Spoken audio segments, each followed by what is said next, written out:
Depois do estresse, o que nós temos de evidências, que também é um contexto muito, eminente, né, muito evidente no meio de uma família que tem dificuldade de arcar com suas necessidades básicas, é justamente a má alimentação.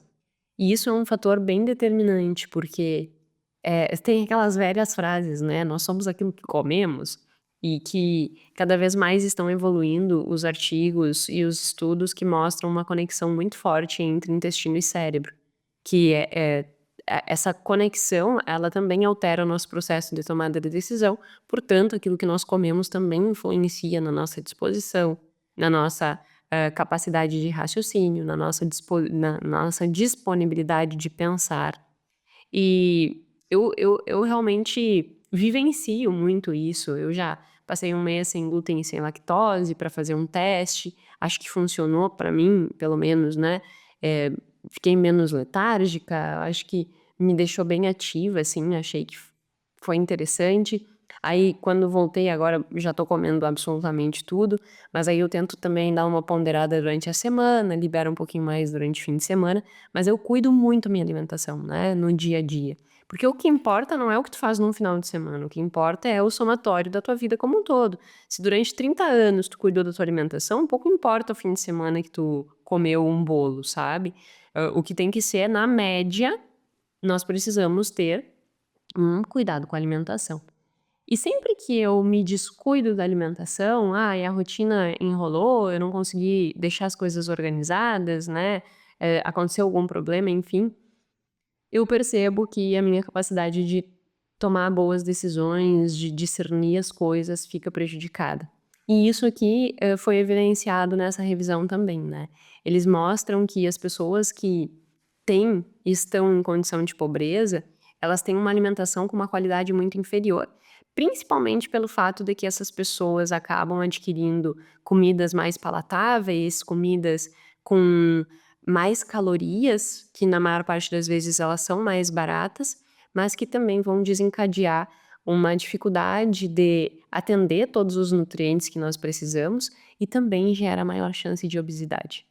Então, é comprovadíssimo que as pessoas pobres, elas têm um maior risco, maior suscetibilidade à obesidade, justamente por essa dinâmica de que eu vou num supermercado e eu não compro salada, eu não compro carne, né, eu não compro verduras. O que que eu compro? Eu compro a massa, amido, eu compro arroz, eu compro, né, essas coisas que são carboidratos mais que vão gerar algum tipo de inflamação, entre aspas, enfim, né, que não é uma coisa que é arroz, feijão e carne, salada, verdura, fruta, que seria mais saudável do que simplesmente macarrão, arroz puro ou outras coisas. Se ficasse por aí ainda tudo bem, né, mas vai para bolacha, vai para essas coisas que realmente tem muito açúcar e por vezes envolve açúcar e gordura junto. Bolacha, por exemplo, envolve um monte de manteiga, margarina e açúcar junto, né.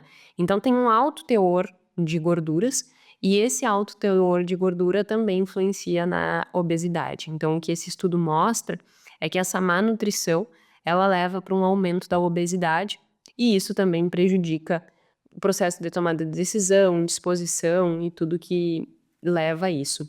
E um outro dado muito interessante que ele trouxe no estudo é que essa falta de nutrientes, porque não é só a obesidade, né, mas também é que tipo de alimentos eu estou comendo, falta de frutas, de legumes, de verduras, proteína, que vão gerar os nutrientes necessários para que eu tenha uma vida saudável. E o que eles mostram é que essa falta de nutrientes necessários colocam em risco para ansiedade e depressão.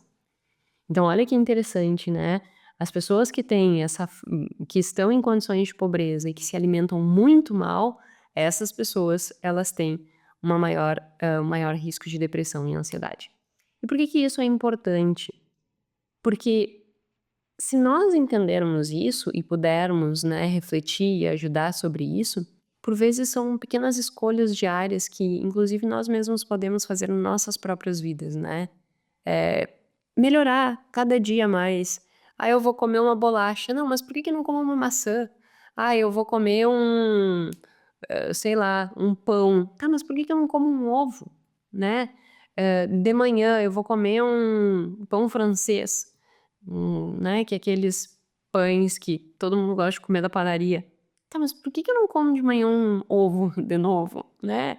Então assim, ir fazendo pequenas substituições, isso também já vai ajudando nessa construção. E a partir disso também o que eles botam, o que eles, trazem ali, é que isso gera alguns distúrbios também na estrutura do cérebro, que a má alimentação em contextos de pobreza, não só pelo contexto de pobreza, né, mas é que o contexto de pobreza gera uma má alimentação que gera repercussão no cérebro. Hipocampo, córtex, amígdala, depois nós vamos falar sobre isso.